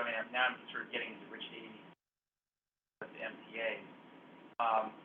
All I can tell you is we are on the phone regularly with our partners at City Hall to think about how to do it the right way, and then when it comes to mask enforcement, our employees should be wearing masks, so I'll address that.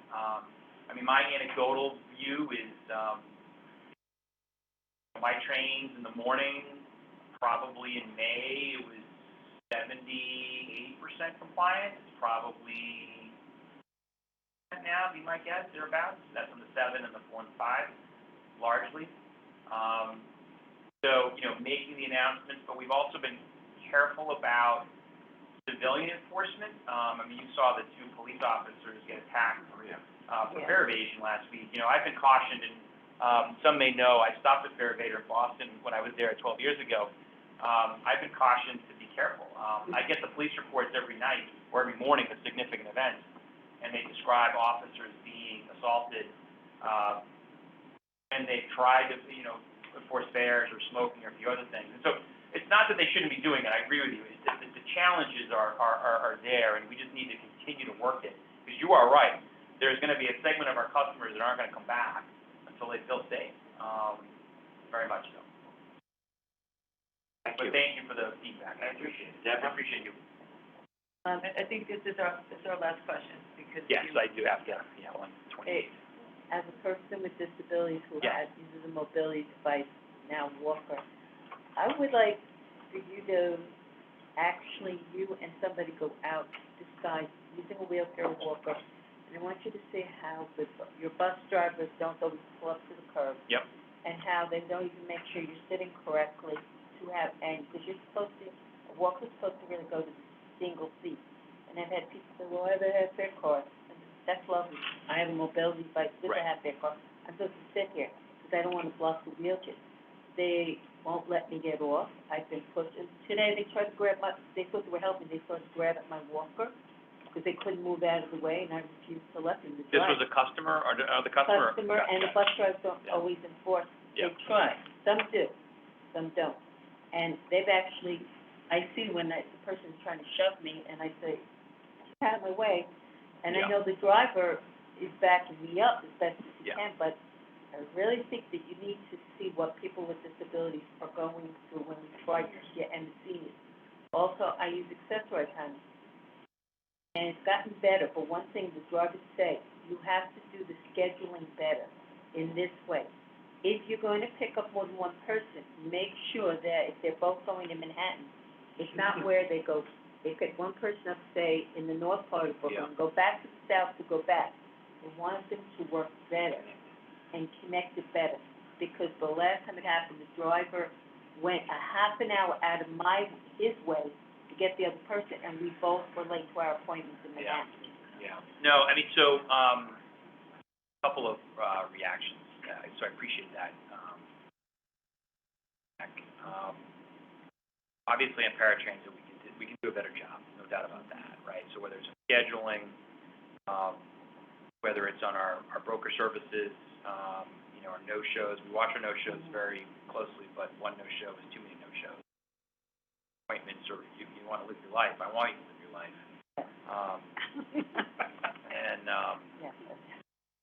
So we've got some challenges there. I would say what I think, at least the one that is keeping me up at night when it comes to paratransit, is the lack of drivers, right? And so it's a supply. I mean, I don't want to make this an economics equation because you're a person, but it is a supply and demand challenge. And you know, I've challenged Chris, and we're thinking through other ways we could potentially create more supply, if you will. I know yesterday the toll issue was brought up as an example. We hope to have that resolved, by the way, in next month. So I think we have a solve there. But still, that's not going to address the entire problem because, as you all know, paratransit ridership is coming back at a much faster clip, pre-COVID clip, than bus and subway. I think we're at about 85%, right? So 25,000 customers a day now. So we're thinking about that. We're also thinking about, e-hail obviously came up yesterday. We're trying to think through deeply e-hail. Can we expand it? You know, I mean, just candidly, that is a cost question for us. That shouldn't be an excuse, by the way, to provide good service to folks. But, you know, that's going to be a challenge that hopefully we can all work on together in the context of our fiscal cliff. You know, and on the drivers, you know, it's interesting. I was at a class of new operators. I've been meeting some back employees again, going to graduations of new operators. A couple of our bus operators mentioned, they asked the question. It was totally, they just asked the question. They said, you know, we've had I have had a challenge with a particular customer in a wheelchair who does not want to be strapped in. And they said, well, look, do not want to be strapped in. Do not strap them in. Just, you know, call it into dispatch and let them know. You talk to them. They, for whatever reason, you know, they person being violated, or they had a bad experience or whatever. Just like, try to do that. But, this is a human being. If they ultimately say, no, they don't want that, then just let the dispatcher know and go about your business. But yeah, look, Rich, are there liability issues if someone is not strapped in? Good question.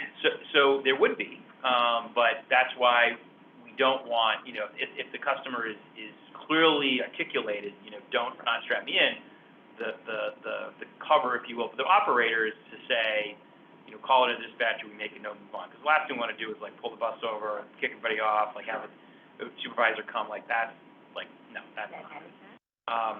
So it's trying to be respectful to your point of customers and meeting them where they are. That's just going to be a constant cycle. I will say this as my final comment. From our customer satisfaction survey, I said this at the committee meeting on Monday. Perhaps the thing that was most fulfilling for me is that the customer satisfaction for our employees was the highest of the metrics that we measured, right? So 80% of our bus customers were satisfied or very satisfied with the helpfulness of our team. Subways is about 65%, I think. So yes, we need to fix those issues that are out there. But I also need to celebrate, and I know you do with me, celebrate the many employees who are getting it right. On a regular basis. I appreciate that. I know they appreciate that. So. Yes, but they have the problem of the public not working with them to let the people off. Yes. Let us off. No, we have, 5 million, hopefully 8 million customers soon, and you can't choose every customer. I remember, I'll finish this. I went to a Jesuit college, and there was a priest who was a history professor of mine, and I was lamenting one day that, I was in some argument with somebody, or someone didn't like me, and he said, hey, look, do you like everybody you meet, Rich? And I was like, well, I guess I don't. He said, yeah, so, not everyone's going to like you. We can't choose our customers, but we need to create the environment which makes it easier for them to comply with our rules, to make it a safe environment for them to travel, and one that everyone can respect everybody else. That's a challenge, but that's our job. And the people you don't like, you just punch in the face. Well, no, I don't, no. I am, yes, no. Yeah. No. Just don't hit no women, please. Thank you. No, I will not hit men or women or anybody. Thank you so much. For everything.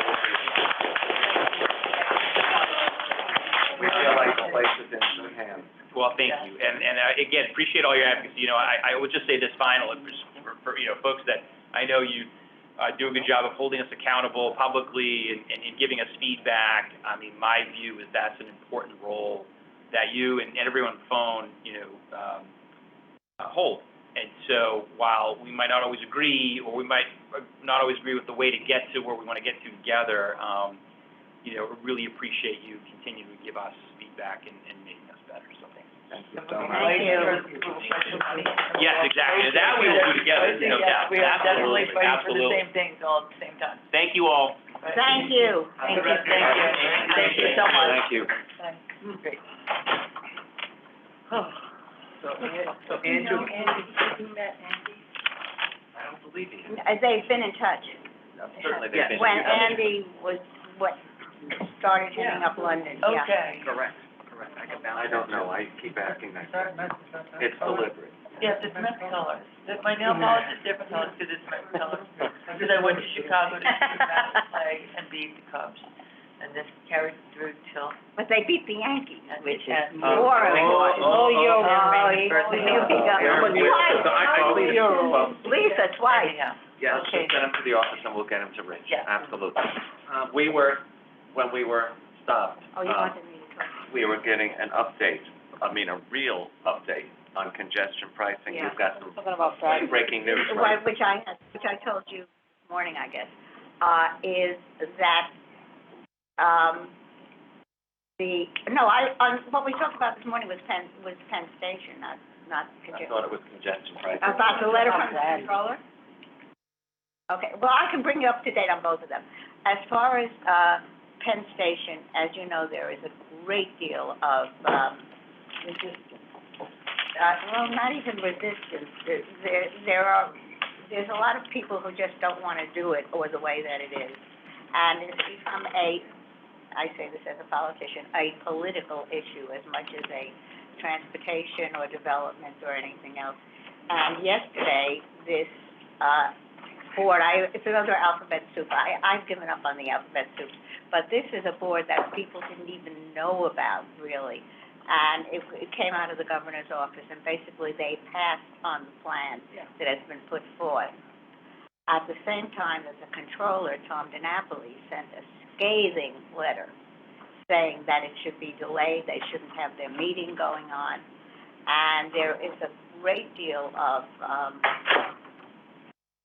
back and forth, I'll put it mildly, on the whole Penn Station project, which is mostly, not everybody agrees that Penn Station as the station, something has to be done about it. But it's the development, well, we can say it here because it's been said out loud. I think it was said at the board meeting yesterday about Coronado and their role and all the money and taking off the taxes. So that is a, Payment in lieu of tax. basically it's tax revenue that we're not gonna get. I mean, or that, Not to one way or mention another, construction you know. of the city block with people living and businesses. well, and whatever it is,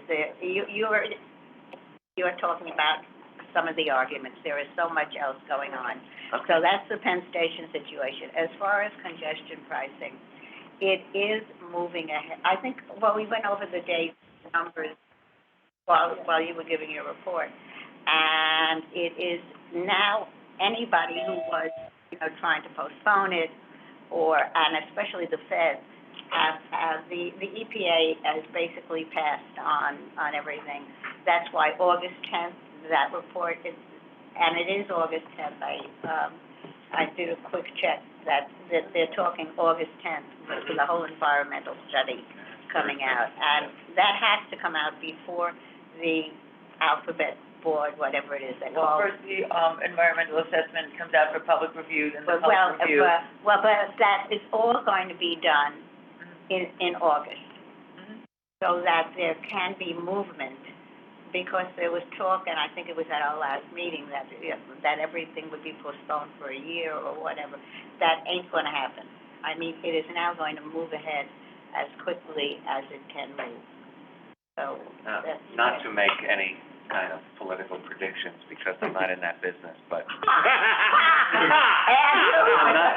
But yeah. the Republican candidate for governor has come out squarely opposed to congestion pricing, Oh, as you know. among others, Among yeah, others. but I am trying not to wear my political hat right now, which Right. is why I'm wearing Okay. my Thank you for that transportation update. hat, okay? Well, by the way, I've been cleaning out, and I will be giving to some of you also. You know that I collect memorabilia of all kinds. And when I was laid up for the last 2 weeks, which is why my leg is once again on a chair, but it's better. But I've been finding all kinds of stuff, and especially going back to the MTA, glasses and mugs and everything else, and loads of T-shirts. We're fighting a deadline, Trudy, so I've gotta move. Oh, okay, well, that's why I just, Thank you for that. Thank you. Chris, did you have your hand up? I have some, if we're talking about old business or new business, Well, I wanna talk about or that. Bradley, I wanted to talk about that. because I'm We lost. do old business first. Okay. Does anyone have an item of old business? I do. Yes, go ahead. And this has got to be brought up because, and I know, Kathy can hear me.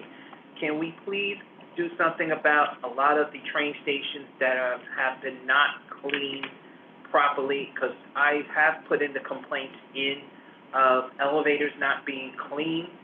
I did put it in already with 34th Street Howell Square on the street level one. Let me quickly respond to you and to one of Stuart's many comments. Yes. I have been in touch at Monday's meetings with the head of stations, Barney Gray. He has agreed to come and be a speaker. I think he will be able to respond to both of your requests as well as everybody Okay. else's. And I'm hopeful that maybe the September TRC meeting, we could have Barney. We will go through the process, but he has agreed to do it. Angela, I'll have my early Christmas list ready. There you go. I Sharon. love that. Old business. You know that, I thought, well, We're still on old. okay, then I better wait. Okay. Any more old? Mr. X?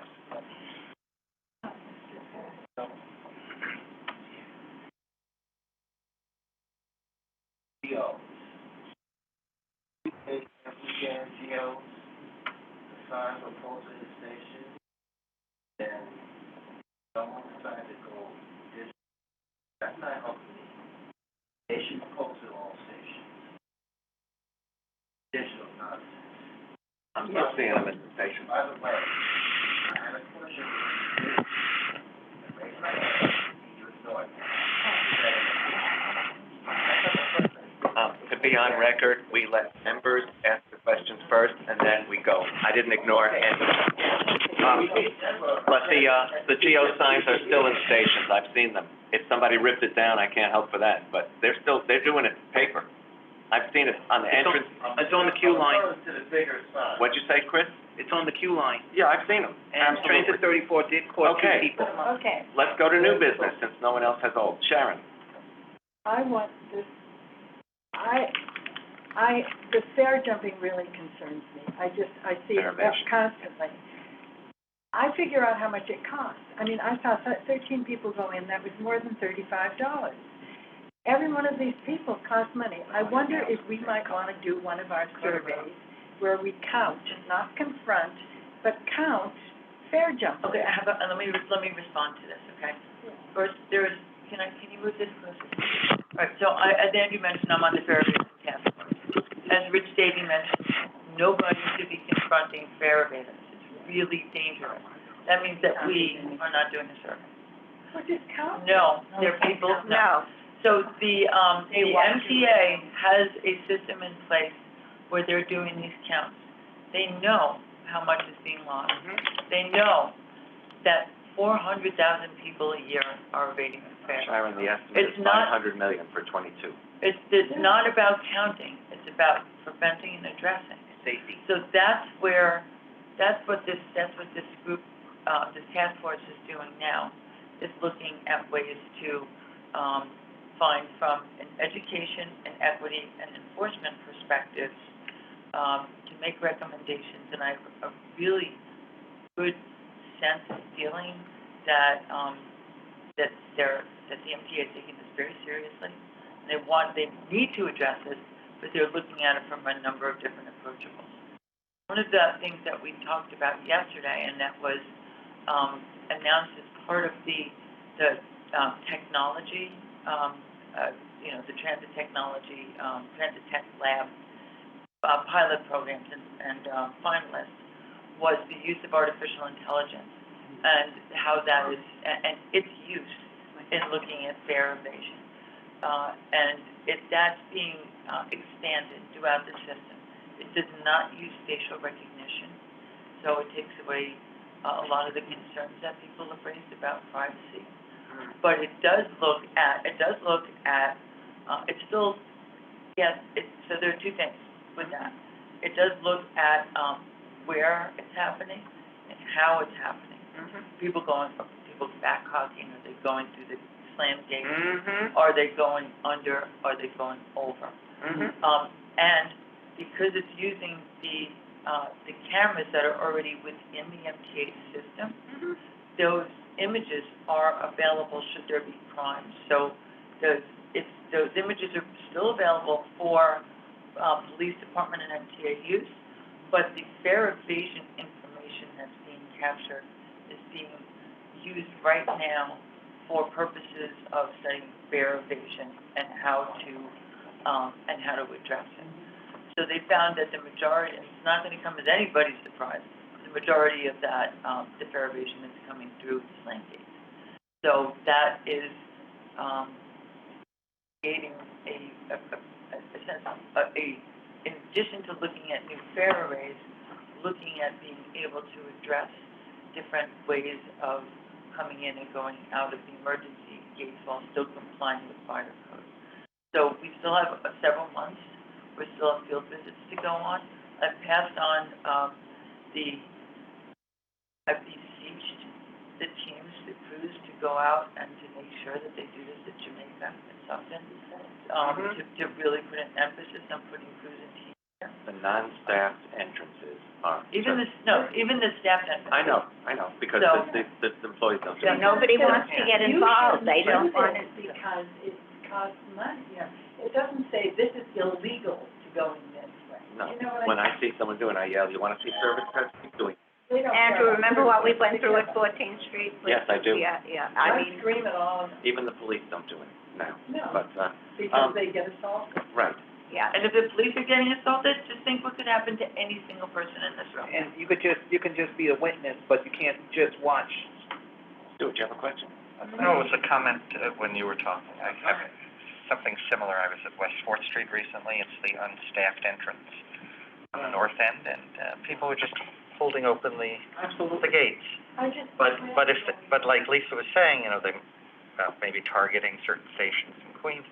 But again, if they're seeing through the cameras or getting data that there are these unstaffed entrances, there has to be the enforcement piece, in my opinion. Lisa said that they're looking at the existing cameras. Yeah, well, I'm hopeful that there's a camera at every single fare control area, but I'm not 100% sure. There's not AI and every. Not an AI for sure. Thank you. Yeah. Do you know what percentage is AI equipped? It's a small number right now, but they're going to expand. but it was blatant. To even talk service cuts or massive fare hikes when you have this going on and you're not doing what you need to do about it. I would not, under any circumstances, say that they're not doing what they need to do about it. I have a question for Lisa. We mentioned subways, but how about the buses? Oh. The buses are being also looked at. They're a whole nother. I No, haven't seen an thank eagle. you, Lisa, just put me right with someone. No, but Yeah. on the, what is it called, double bus.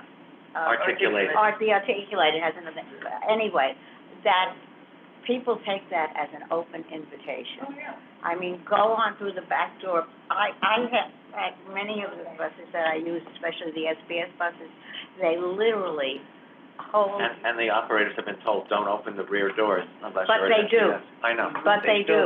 We gotta move on, folks. Yes, the field trip that we normally take in August. I have several suggestions, and you certainly are free to come up with your own. I saw a tour of the new bus command center in East New York that is absolutely amazing. That's an idea. It's right at the Alabama Avenue J Line station, so it's right across the street. So it's a safe walk. Across the street and- from what? From the subway. Oh. Jay, Okay. It is, you can see every bus in every borough, and they can talk to every driver, they can give them it is really impressive. We can go to the Rail Control Center in the West Third. We have not been there in quite a while, and Yeah. there's been updates since we've been there for sure. We could possibly ask for a demo ride on the R211 fleet. So these are three of the ideas I came up with, but there are others, and I'm sure you all have an idea as well. Chris? Andrew, Yes. just to add the R211, because if Q was here, he would have answered. He is trying to set up that trip with AFTA because before it goes into service, we need to know how to deal with the accessible customers. And I think this we've if we do ask is if he's doing it combined with TRC and AFTA, so it really does give a good challenge to see how the train is from not just one car, but several other cars. This would be a great idea if we combine that. So he is trying to schedule it, because right now, it's been running pretty good, running testing, because it went past me like a nice cool breeze on a heat wave day, which it felt good.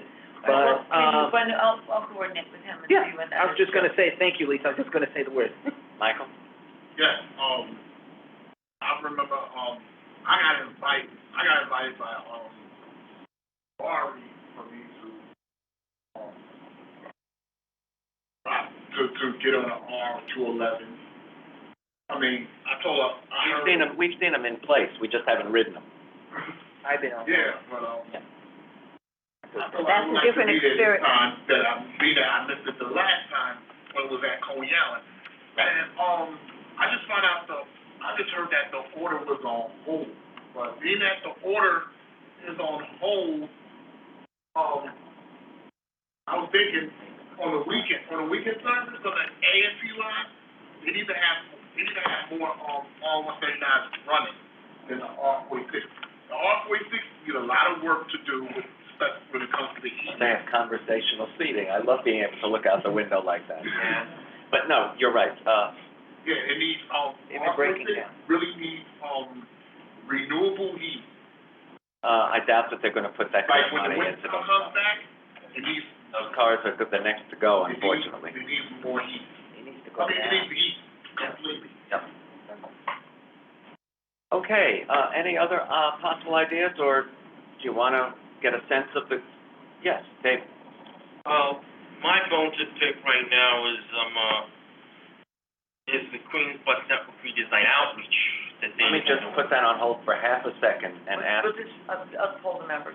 And we'll see poll what's the members. available. Okay, that's what we'll do. And we have two hands that have been up on screen I for see some that. time. Kevin's hand was up. Yes, yes. David, you wanna just finish your thought? Well, I just feel that they're ramming bus stop spacing down our throats, and I don't like it. Not one bit. You're talking about the Bronx redesign and now Queens? And now Queens. Did you testify at any of those hearings? Well, at the, pop-up event in Flushing on Tuesday, I said that basically based on my analysis, my preliminary analysis, I think that 95% of the bus stops in Queens are fine exactly where they are. And one of them blurted out, "It's not true." That's not what I was hearing. Yeah, it's one of their ways of speeding up the buses. We do have stops We should closer not be than any city. focusing on increasing bus speeds, we should be focusing on decreasing passenger travel time. Those are sort of those contradict each other in some ways, but I hear what you're saying. Kevin Zane, you've had your hand up for quite a while. Go ahead, Kevin. Oh, yes. So the BX41 needs extended to LaGuardia Airport for select buses, and also the Q50 select buses has a great extension to LaGuardia Airport from the Bronx, from Co-op City. But the BX41 select buses needs to extend to LaGuardia Airport. We need instead of terminating at 205 trains at 3rd Avenue, 149th Street, you should extend it to Queens, to LaGuardia Airport. We have been big advocates of having Bronx buses serve LaGuardia Airport. We testified to that effect at the Bronx bus redesign hearings, and we were told that it could be coming. It's not a done deal yet, but one of the routes could be extended to LaGuardia. They said they were looking at what we They're looking- wanted to try to coordinate. I mean, a lot of Bronx residents are employed at LaGuardia, not to mention travelers, so it makes perfect sense. Yeah, so Thank you, Kevin. for the Bronx bus redesign needs with the BX6 select buses. Once Metro Caribbean retired, then the BX41 extends to LaGuardia Airport and the BX6 extends. Select buses. We made note of that. Thank you. Yeah, you're welcome. Charles? And the Q50 as well. Okay, Yep, for the Queens bus Charles? redesign. Yes, hello, can you hear me? we do. Okay, I just wanted to say something. Bradley Bashirs, if you're still there. Bradley, I don't see him. Oh, there he is. Bradley, I just want to say you're the only one, you and Andrew, and I just want to thank y'all. And I just want to thank you, Bradley, for your service to the PCC, and for getting us Atlantic ticket in Southeast Queens. I know it's not, we all wanted the ticket to Penn Station, but I know that you worked on this very hard for Queens residents, and we'll always be grateful to you. Just know that you have a place at Passengers United. Anytime, you're welcome to come to any of our events. We're gonna miss you. We're gonna miss you when you go to California. And Andrew, I've been wanting to speak with you offline. I need to speak with you about some urgent matters. That's all I'm gonna say. I don't want to take up your time. Thank you. Thank you. Thank you. Thank you. So, Christopher? Yeah. Christopher, Yeah, I do have my regular new business, but I do want to say, now's today, the time. yeah, so We this have is going to 1 be the minute, time, because because this is we have to shut it down. let me say this, because it's very important, because today, Lisa, Andrew, today is the 1-year anniversary when we put the plaque up for Edith Prentice. Oh, And the wow, is reason it a why year I'm already? saying this today, because today, we do miss her very much. You know, 88 celebrations were always the one. That's why I have my sign up for a reason, because of respectful of every disability and every legendary person. I do want to say the plaque is fine, the plaque has been shined, and, the one thing I will say is to everyone, happy 8832 to everyone, and we hope that we do much more things in the near future. Thank you. Thank And you. I'd like to make a motion to adjourn. Wait, You like that one? I'll talk to Bradley later. Oh, okay. Oh, I'm sorry, ma'am. Mr. Whistler, Marisol, okay. did you want to say something? No, I wanted to thank Bradley for all the efforts that he's done, not just for the Bronx, but obviously for the whole city. And I know that you met my new boss not too long ago, and she said, oh, they know you, they love you. And I said, that has to have been Bradley. And she said, yes, so I wish you. Me too. And me three. Everybody loves you, Marisol. Thank you, I know, but she mentioned Bradley specifically. Yeah. She will All right. remember Bradley, so I will have to tell her that you're going to California. But I Thank you. appreciate everything that you've done for the city. Okay. Right at the Alabama Avenue Thank J you all. line station. Thank you. We will. I love you guys too.